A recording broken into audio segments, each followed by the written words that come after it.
Today, here in San Diego, the Coast Guard offloaded another major drug seizure. Hundreds of millions of dollars worth of cocaine intercepted at sea. U.S. Coast Guard offloaded 27,000 pounds of cocaine taken in a 3-month operation in the Pacific.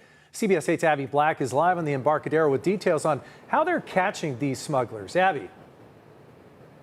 Carlo and Anna, the U.S. Coast Guard says that they have seized more than 13 tons of cocaine here in San Diego, the result of 3 separate busts since October, and they say it all comes down to speed. They're telling me that there are bales and bales of cocaine, 27,000 pounds worth stacked on the deck. The U.S. Coast Guard cutters active in Monroe intercepted suspected smuggling vessels in international waters off the coast of Mexico, Central and South America. Commanders say that traffickers are using high-speed panga boats loaded with multiple engines, capable of hitting 60 miles an hour even when loaded with drugs. I spoke one-on-one with Rear Admiral Jeffrey Novak. He's the deputy commander of the Coast Guard Pacific, about how they stop these fast-moving targets. We'll utilize our aircraft, and as they try to avoid, we have the ability to use what we call non-compliant vessel use of force.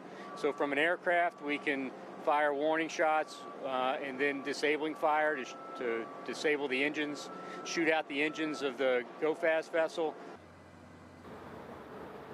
The U.S. Coast Guard says that 12 smugglers were arrested in these 3 interdictions, and they now face federal drug charges. The seizure is part of Operation Pacific Viper, a Coast Guard surge effort targeting transnational criminal organizations.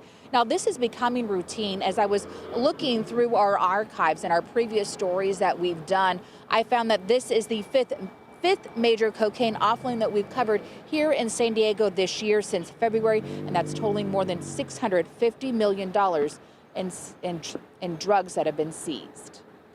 So, Abby, what are authorities saying about why we're seeing so many of these massive busts? Anna, they say it's a combination of 2 things. They say that the cartels are moving their cocaine through the Pacific rather than the border because they're seeing this increased security at the border. And as well, at the same time, you have the U.S. Coast Guard that are ramping up their patrols as part of this Pacific Viper operation. Now, the Department of Homeland Security says that 80% of all of the narcotics seized are interdicted at the sea.